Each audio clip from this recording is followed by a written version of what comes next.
Bonjour à toutes et à tous, merci pour être venus. Je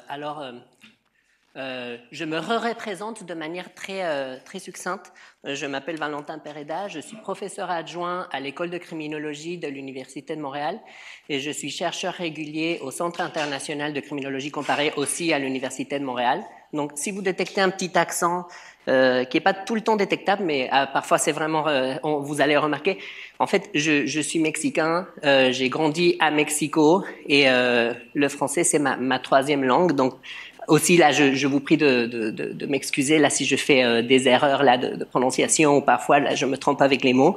En tout cas, ça me fait vraiment plaisir d'être ici. Et aujourd'hui, je vais vous parler en fait d'un projet sur lequel j'ai travaillé avec un collègue à Montréal, David Descarrietu, pendant une grande partie là de 2022-2023 et qui a abouti à un article qui a été publié l'année dernière, il y a quelques mois, au British Journal of Criminology. En fait, il s'agit d'une étude qui s'intéresse aux pratiques de régulation illégale du cartel de Sinaloa. Alors, je me demande, là, juste, vous pouvez lever les mains, qui parmi vous a entendu parler de cette organisation criminelle, le cartel de Sinaloa? D'accord. Bon, là, un petit peu plus de la moitié. En fait, c'est une des organisations criminelles les plus, je pense, les plus reconnues et les plus puissantes dans le monde. Il s'agit d'une organisation criminelle basée au Mexique qui se spécialise dans le trafic transnational de drogue, mais qui est aussi impliquée dans plein d'autres activités criminelles.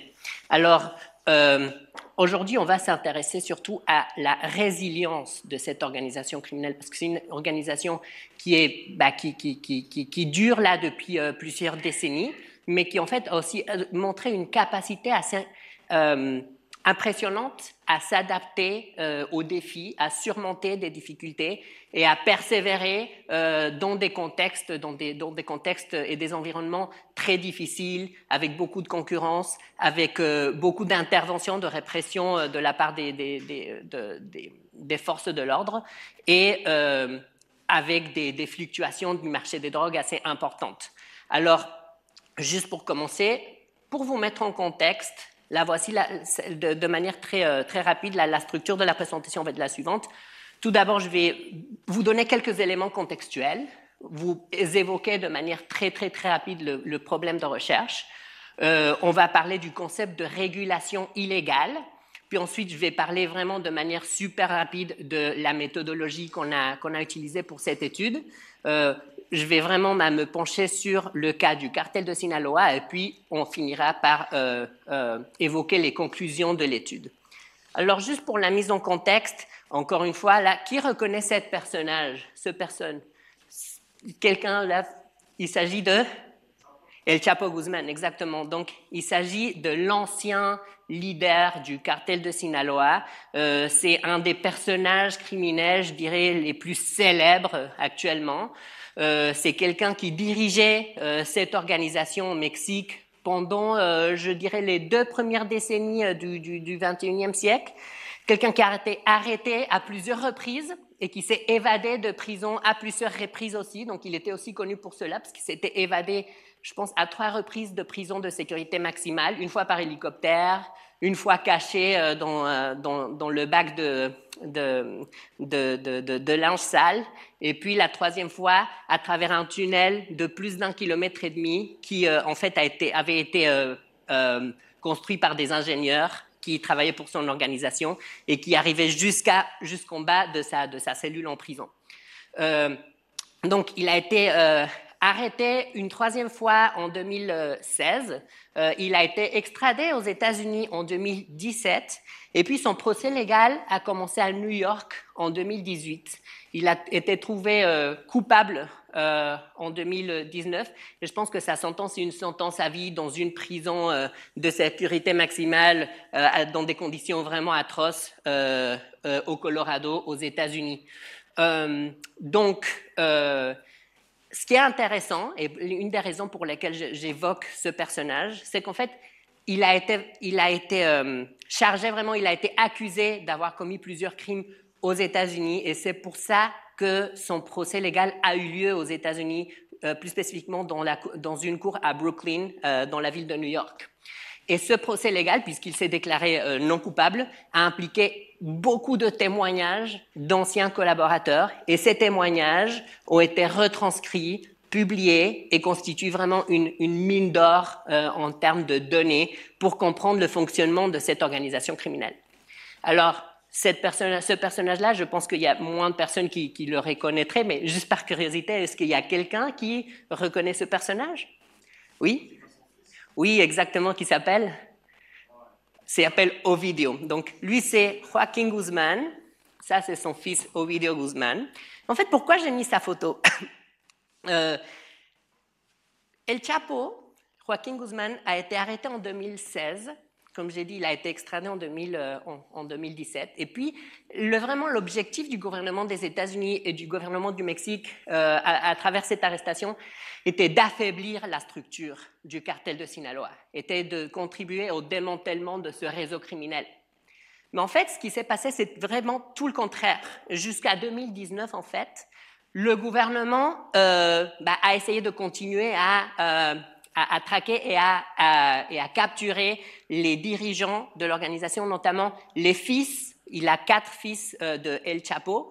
Et en 2019, ils ont réussi, l'armée mexicaine a réussi à trouver, à identifier l'endroit où logeait un de ses fils, Ovidio Guzmán, et à monter une opération militaire pour le capturer.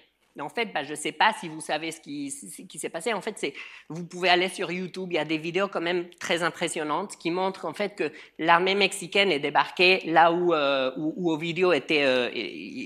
En fait, il se cachait même pas là, il logeait. Ils l'ont arrêté, mais puis ensuite, l'objectif c'était de l'extraire pour l'amener à Mexico pour l'emprisonner ensuite. Mais en fait, ce qui s'est passé, c'est que juste après sa capture, le cartel de Sinaloa s'est aperçu du fait qu'ils avaient capturé un de ses leaders et les dirigeants se sont mobilisés. Et en moins d'1 heure, il y avait au moins 1000 personnes armées qui travaillaient pour le cartel de Sinaloa, qui se sont mobilisées pour vraiment monter un siège sur la ville où habitait Ovidio Guzmán. C'est une ville de plus d'1 million d'habitants. Et pour dire, soit vous le laisser partir, soit on va mettre la ville à feu. Là, on va tuer des gens, on va faire des fusillades un petit peu de partout. Il y avait des bases militaires où en fait il n'y avait pas des soldats, il y avait juste les familles des soldats qui étaient logés. Les membres du cartel de Sinaloa ont dit, si vous ne le laissez pas partir, on va rentrer dans la base militaire et on va tuer toutes les femmes et les enfants des soldats qui sont déployés pour cette opération. Donc en fait le gouvernement mexicain, notamment le président du Mexique, a dit, il paraît qu'on n'a pas trop le choix, on va laisser partir Ovidio.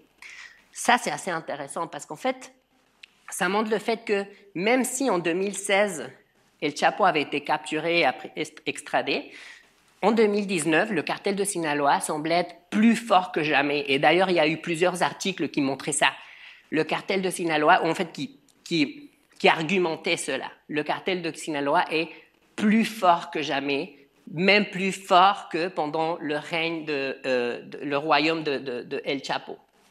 Donc cela nous amène à ce problème de recherche. Donc le cartel de Sinaloa est une organisation résiliente. Alors là, je vous propose une définition d'une organisation résiliente qui est basée en fait sur la définition proposée par Julie Ayling. C'est une des chercheurs qui se sont penchés vraiment sur cette thématique de la résilience des organisations, des réseaux criminels organisés. Et puis là, je vais lire à voix haute. Une organisation résiliente est celle qui peut résister, s'adapter et se remettre de perturbations ou de changements, tout en maintenant ou en reprenant rapidement ses opérations normales. Cette résilience lui permet de survivre dans un environnement dynamique et souvent imprévisible.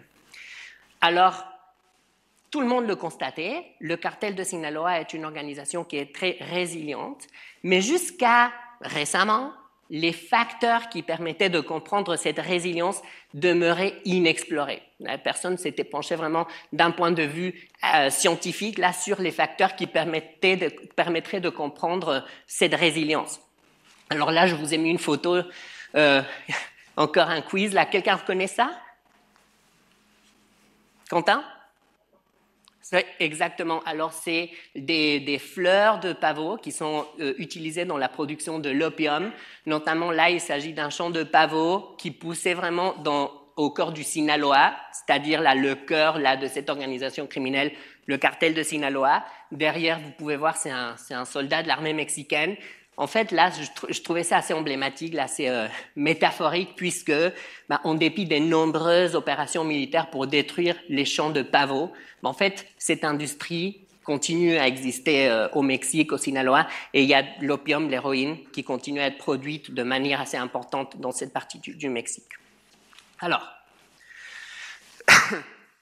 là, on va commencer à parler de ce concept de régulation illégale. Mais avant, justement, je voulais revenir un petit peu sur cette question qu'on se posait là, de manière très, très, très générale.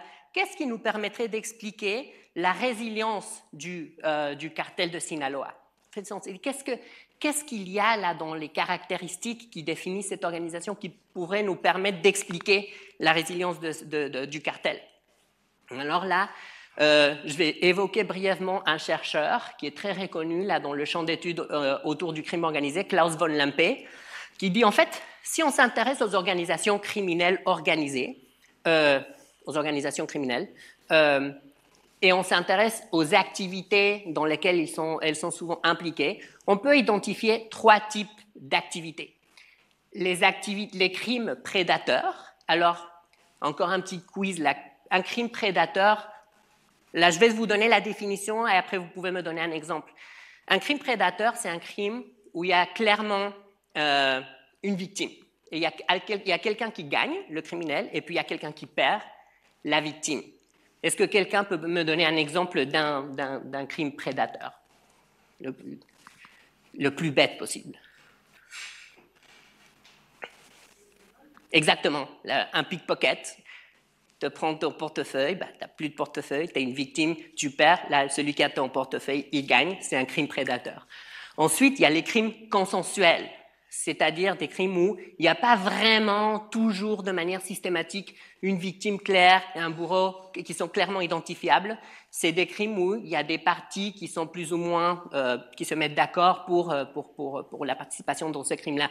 Encore un exemple, le plus bête qui vous vient en tête?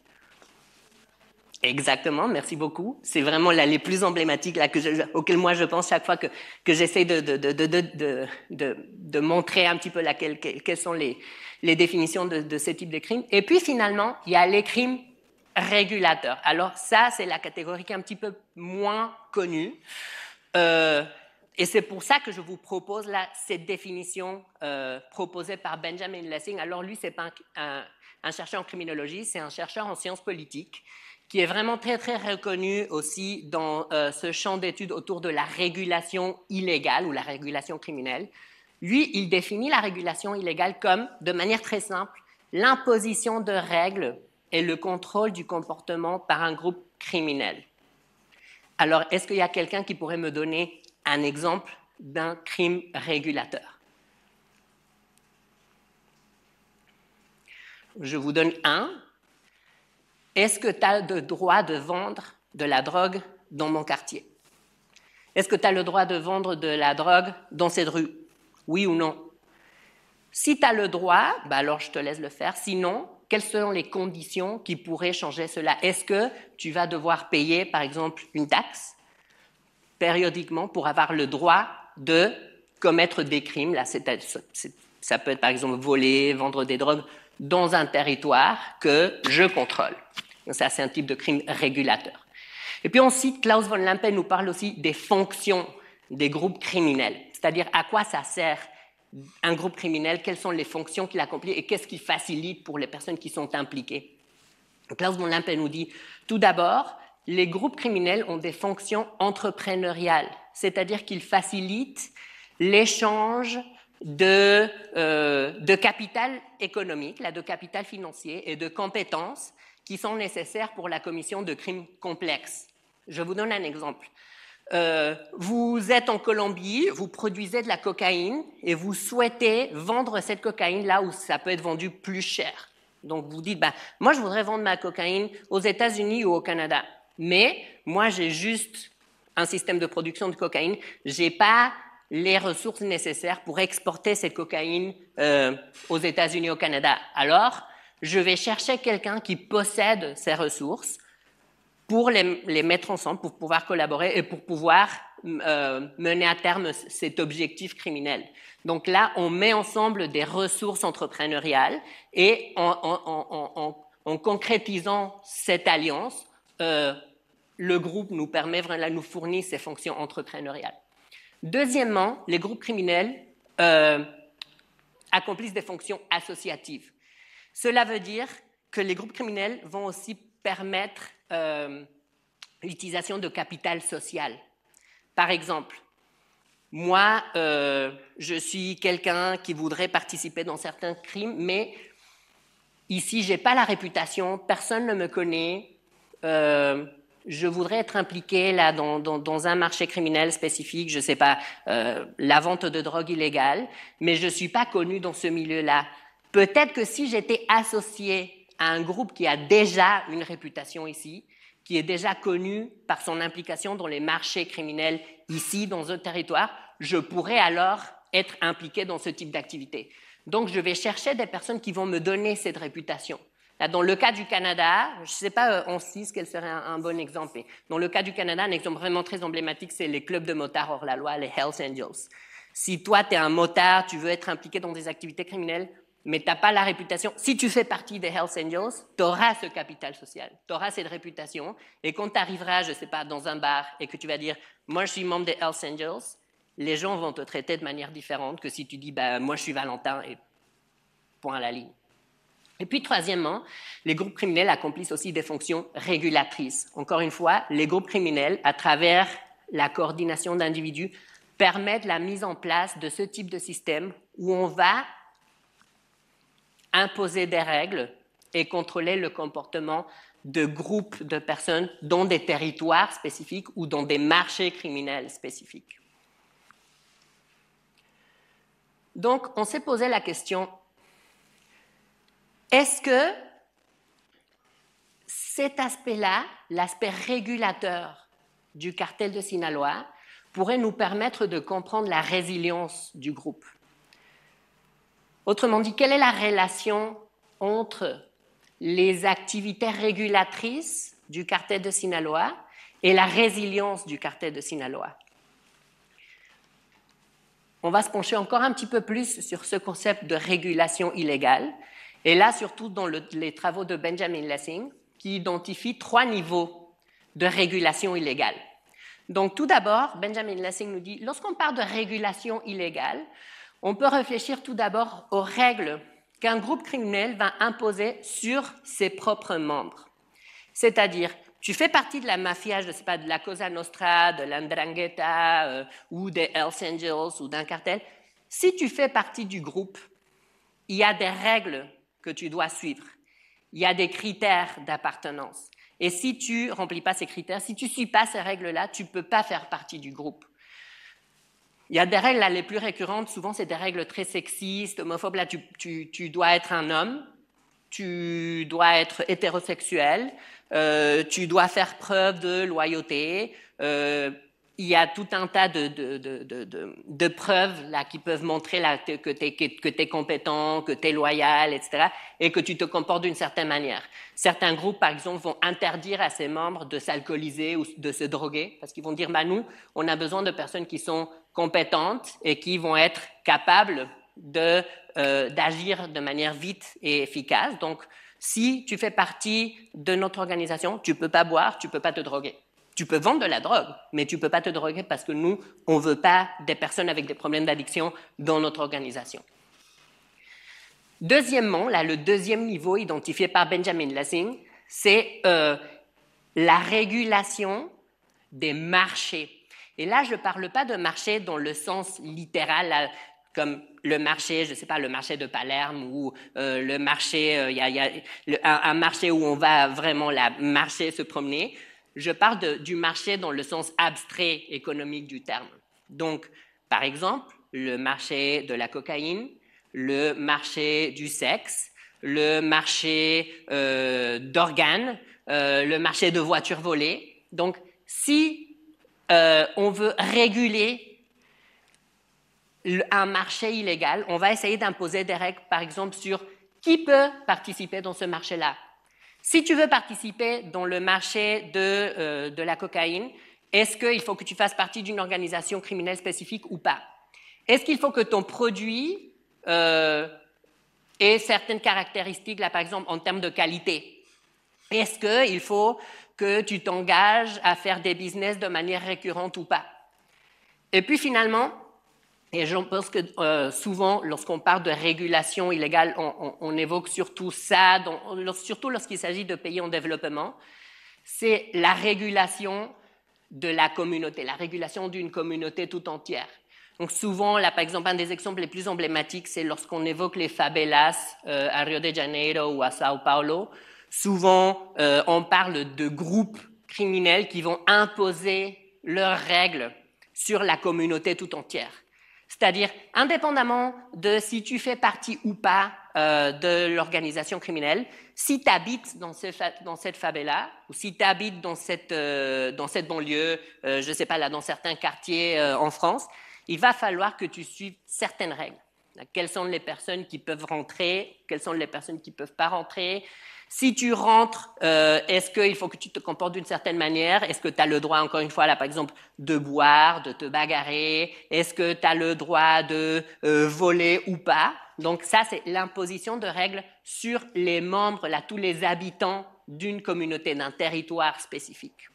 Alors, comme je n'ai pas énormément de temps, là, je vais vraiment là passer directement à l'étude. Avant, une petite note là sur la méthodologie en fait qu'on a suivie. En fait, comme je vous ai évoqué au début de ma présentation, le procès d'El Chapo a été intéressant parce que pas pour la première fois, mais pour la première fois dans le cas du cartel de Sinaloa, on avait vraiment un procès légal mené de manière publique aux États-Unis avec des retranscriptions publiques où plus d'une douzaine d'anciens collaborateurs proches de El Chapo ont été appelés à témoigner. Et ces témoignages, à chaque reprise, ont duré plusieurs jours et les témoignages ont vraiment exploré le fonctionnement de l'organisation criminelle Cartel de Sinaloa. C'était l'intention des procureurs, c'était de montrer vraiment comment fonctionne cette organisation et notamment, ce qui est vraiment intéressant, puisque le procureur aux États-Unis voulait démontrer en fait que El Chapo dirigeait une entreprise de trafic transnational de cocaïne depuis l'Amérique du Sud jusqu'aux États-Unis.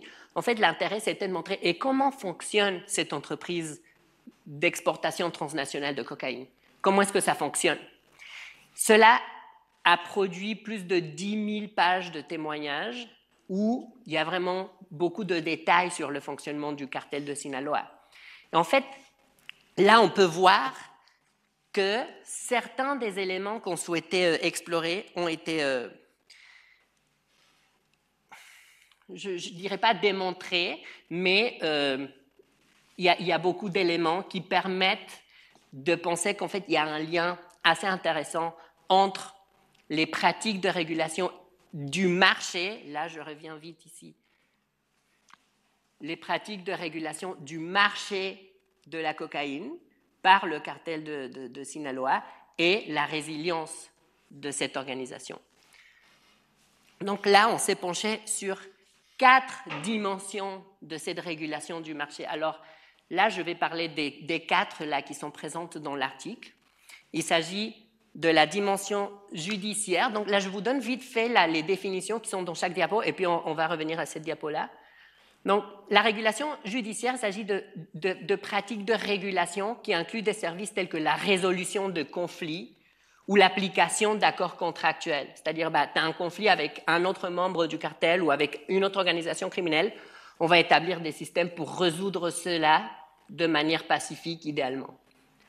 La régulation fiscale, c'est la régulation qui comprend les activités telles que la collecte d'impôts et l'octroi de crédits. On va mettre des règles en lien avec l'utilisation des ressources financières dans le marché de la cocaïne. La régulation politique implique l'intervention du groupe criminel dans le milieu politique et notamment dans le milieu électoral.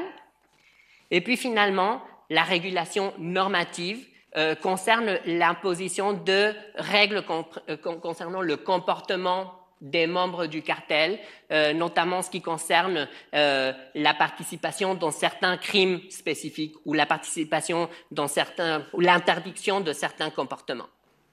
Donc on s'est dit on va explorer ces 4 dimensions-là. Dans le cas du cartel de Sinaloa, en se penchant vraiment sur les témoignages des anciens collaborateurs de El Chapo. Donc, tout d'abord, en ce qui concerne la régulation judiciaire, en fait, ce qu'on a constaté, c'est que le cartel de Sinaloa a vraiment mis en place un système de résolution de conflits dont le but de favoriser la résolution de conflits de manière pacifique, mais surtout dont le but de garantir qu'il y avait un accord de la part des leaders, de la part des dirigeants de l'organisation, avant de partir en guerre contre un rival, par exemple, ou avant de tuer quelqu'un qui gênait l'organisation. En fait, l'objectif principal, c'était de dire, avant de tuer quelqu'un, il faut qu'au moins les dirigeants soient d'accord pour qu'après, il n'y ait pas des regrets, quoi. Ou il n'y ait pas des personnes qui vont dire « Ah, bah, moi, je n'étais pas d'accord avec cet assassinat, par exemple. » Donc, en fait, un des dirigeants du cartel, par exemple, a raconté comment, avant de partir en guerre contre des membres d'une faction spécifique du cartel, qui est devenue ensuite ennemi du cartel de Sinaloa, il y a eu vraiment énormément de rencontres entre El Chapo, son compadre, le co-directeur de l'organisation Ismael Zambada, connu comme El Mayo Zambada, et les membres de cette faction rivale, vraiment dans le but d'atteindre une résolution pacifique à leurs problèmes là, dans la gestion des affaires.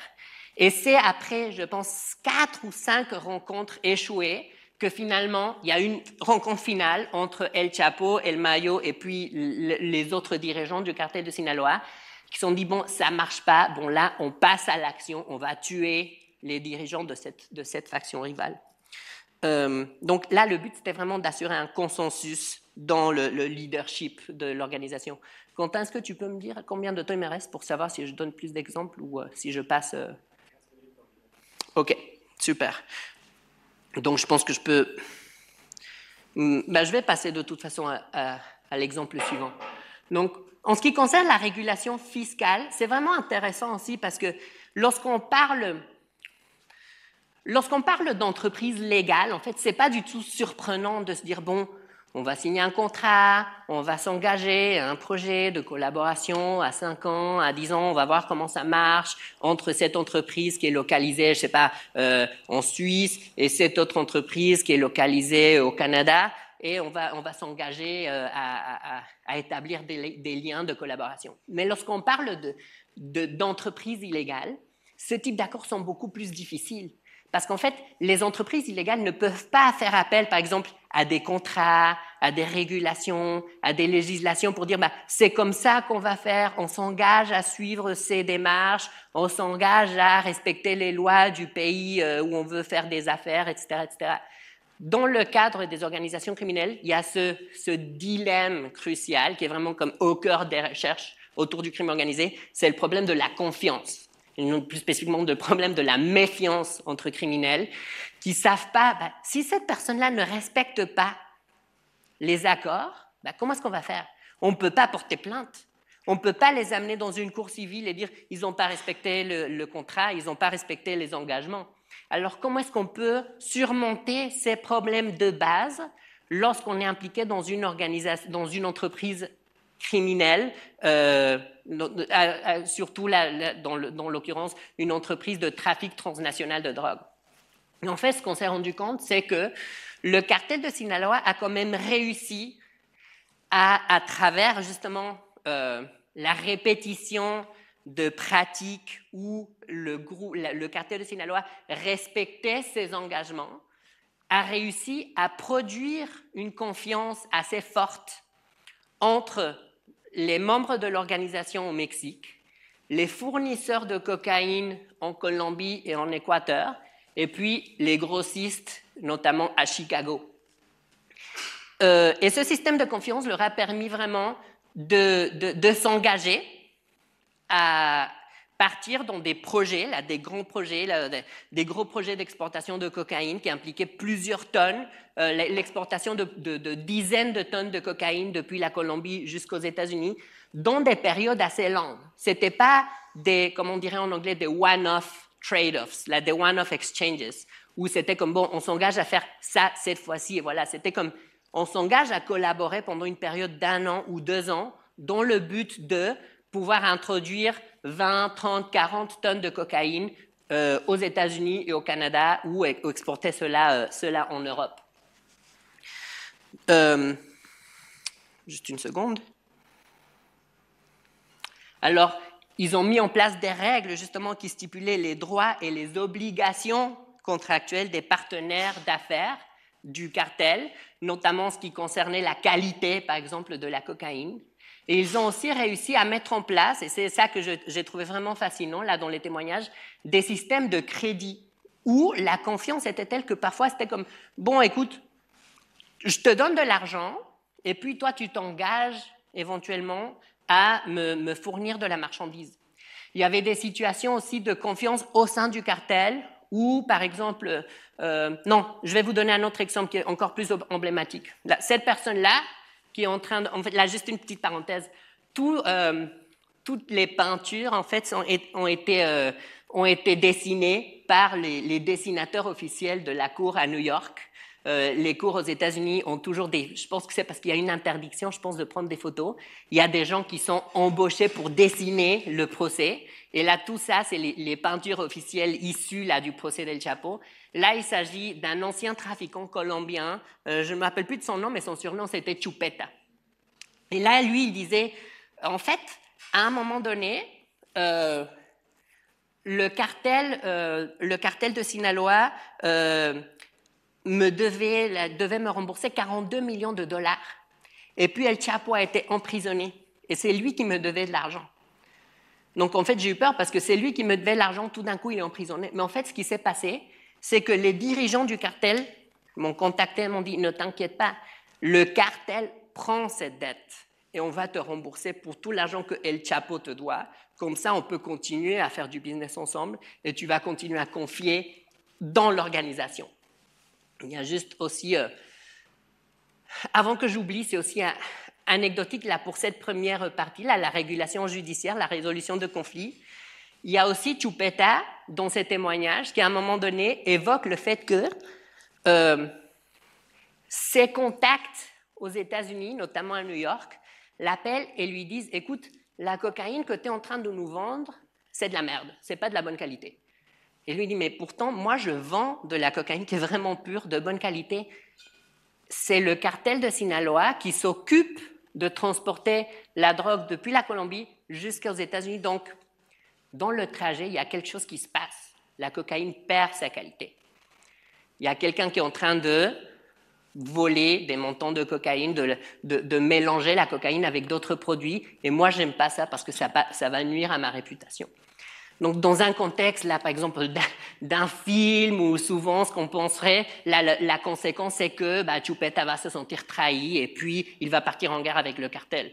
C'était pas du tout cela qui s'est passé. Et dans le témoignage, il dit aussi, en fait, j'ai appelé le cartel, j'ai dit, je fais face à cette situation, mes clients à New York se plaignent de la qualité de la cocaïne et moi, je suis sûr que ma cocaïne, c'est de la bonne qualité. Alors, ça, c'est votre problème. Et il faut que vous me proposiez une solution. Et le cartel de Sinaloa, encore une fois, au lieu de partir en guerre ou brûler les ponts avec Chupeta, qui dirigeait une organisation qui s'appelle Cartel del Norte del Valle, je pense, si je ne me trompe pas, en fait, le cartel de Sinaloa s'engage à trouver une solution et lui propose, écoute, envoie-nous tes représentants, les représentants de ton organisation, au Mexique, et eux, ils vont suivre les cargaisons de cocaïne tout le long du chemin pour s'assurer que personne n'y touche et que la cocaïne que tu nous donnes dans les colis, c'est exactement la même qui va arriver aux États-Unis. Chupeta dit « Ok, super, ça me convient comme solution. » Donc, encore une fois, c'est un exemple de résolution de conflits à l'amiable pour éviter des conflits. Là, je vais passer vite à la régulation politique. Il me reste 10 minutes. OK. Donc, je vais faire vite là, cette partie-là. En fait, personne ne serait surpris si je dis le cartel de Sinaloa a été impliqué vraiment dans beaucoup d'affaires de corruption. Le Mexique, je pense que vous le savez, c'est un pays qui fait face à d'énormes défis en ce qui concerne la corruption dans la police, dans le milieu politique, dans le milieu pénitentiaire, un petit peu de partout. C'est vraiment un problème endémique. Donc, ce n'est pas du tout surprenant si je vous dis le cartel de Sinaloa a été impliqué dans des affaires de corruption. Mais en fait, ce qui est intéressant, c'est que le cartel de Sinaloa, pour augmenter les probabilités, surtout pour essayer de contrôler au maximum l'issue de ces opérations, s'est dit pourquoi on ne met pas un système de régulation standardisé de la corruption? Donc, on va mettre en place un système qui va nous permettre de réguler les transactions corrompues de manière plus systématique et plus simple, de manière à pouvoir assurer qu'il y a des issues qu'on peut garantir de manière presque routinière.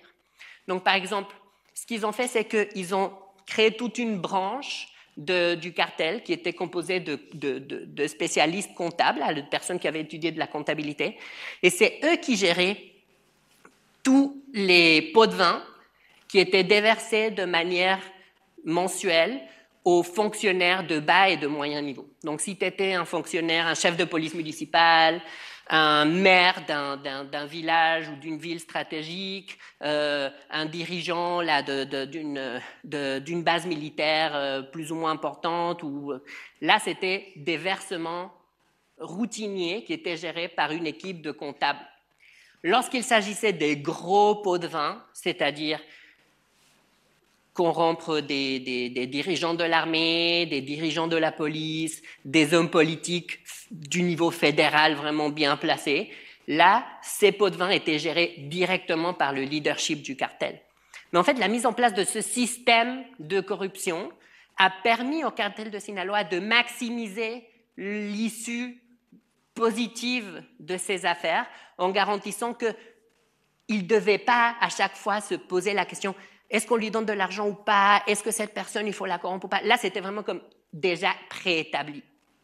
Et puis, finalement, la régulation normative, en fait, là, il s'agit des restrictions sur le comportement de personnes impliquées dans le cartel. Donc, là, c'est un petit peu... cette partie... Bon, il y a des parties qui sont vraiment... vraiment emblématique et clair. Là, par exemple, le cartel de Sinaloa essayait de minimiser les chances d'avoir un conflit direct avec l'armée du Mexique. Donc, El Chapo avait directement commandé à ses tueurs à gages, à ses équipes de tueurs à gages, de ne pas cibler des soldats, à moins qu'ils leur demandent. Et notamment, c'est dans un contexte, par exemple, où l'armée était vraiment en train de poursuivre El Chapo dans les montagnes du Sinaloa. Donc, il devait se cacher, il était tout le temps en cachette. Et il a dit, si vous voyez l'armée qui arrive, ne tirez pas dessus. Là, on s'enfuit, on fait tout ce qu'on peut avant de rentrer, là, de commencer une fusillade avec l'armée, parce que ça, c'est pas bon pour notre réputation. Parce que l'armée, en plus, c'est une des seules institutions publiques au Mexique qui sont plus ou moins respecté ou aimé par le public, donc c'est pas bien vu de tirer sur un soldat. Donc, alors que par exemple, là c'est vraiment un exemple vraiment du Mexique, tirer sur un policier, c'est pas la même action, c'est pas forcément vu de la même manière. Alors que le soldat, encore un petit peu comme évoque ces notions de patriotisme, de défense du pays, etc., de loyauté, de pureté, et tuer des soldats, c'est pas bien vu par la population. Non, on va pas tuer des soldats. Il y avait aussi là, par exemple, mais ça peut être aussi ça appartenir au volet de la régulation financière. Chaque dirigeant d'un territoire contrôlé par le cartel de Sinaloa avait des responsabilités spécifiques. Et notamment, il y avait des comptes qui étaient consacrés à verser des dédommagements aux veuves des anciens membres qui avaient été tués ou aux femmes des anciens membres ou des membres qui étaient en prison. Et ça, c'était la responsabilité, pas des dirigeants du cartel, mais des responsables régionaux. Donc toi, en tant que responsable régional, tu dois gérer ces ressources-là et tu dois consacrer un certain pourcentage de ton revenu à payer ces montants. Et donc ça permettait aussi d'augmenter la résilience du groupe en faisant en sorte que le comportement des membres et des participants dans le marché de la cocaïne allait être contrôlé. Un dernier exemple qui me vient à l'esprit, les partenaires colombiens du cartel de Sinaloa ne pouvaient pas vendre leur cocaïne n'importe où. Donc, s'il y avait des engagements d'exportation de cocaïne, il fallait que ce soit clair où est-ce que cette cocaïne va être vendue finalement. Et à un moment donné, par exemple, les Colombiens souhaitaient vendre de la cocaïne au Mexique, notamment dans le territoire du cartel de Sinaloa. Et alors, justement, il y a eu des rencontres où les dirigeants des organisations colombiennes ont demandé l'autorisation du cartel de Sinaloa pour dire cette fois-ci, on aimerait vendre notre produit dans votre territoire si ça vous va. Et le cartel de Sinaloa dit OK, pour cette fois, on va l'autoriser, mais normalement, toute cette marchandise part aux États-Unis, au Canada et en Europe. Donc là, juste pour conclure, cette étude nous a permis de remarquer que les pratiques de régulation du cartel de Sinaloa semblent, alors là il s'agit d'une étude qualitative, donc on ne peut pas vraiment établir on peut pas vraiment établir de la causalité, mais semblent être importantes pour élucider la résilience du groupe. Et ce qui est intéressant, c'est que ces pratiques de régulation illégale ne semblent pas avoir émergé de manière organique, de manière non intentionnelle, justement juste parce que c'était les caractéristiques du groupe ou les caractéristiques des dirigeants ou le contexte dans lequel le cartel opérait.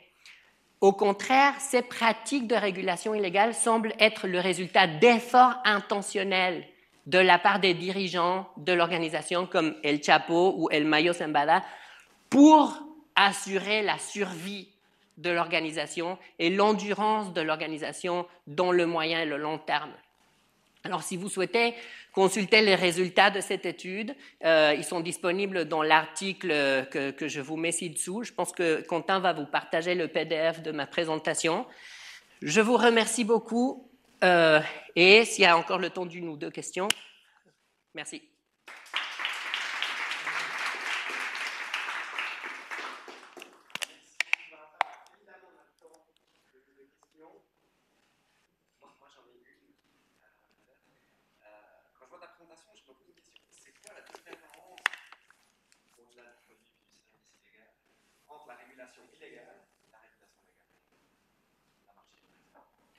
Quelle est la différence entre la régulation légale et la régulation illégale? En fait, la régulation légale, il y a beaucoup de similitudes. Mais pour la régulation légale, en fait, il s'agit d'accords dans lesquels les parties prenantes vont avoir le soutien de toutes les institutions de l'État qui reconnaissent ces règles, qui reconnaissent ces engagements comme légitimes et comme il y a un terme en anglais, legally binding, je ne sais pas en français comment est-ce qu'on peut...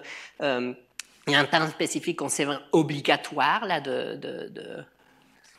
le terme m'échappe en français, mais il y a un terme spécifique, c'est obligatoire de respecter l'engagement.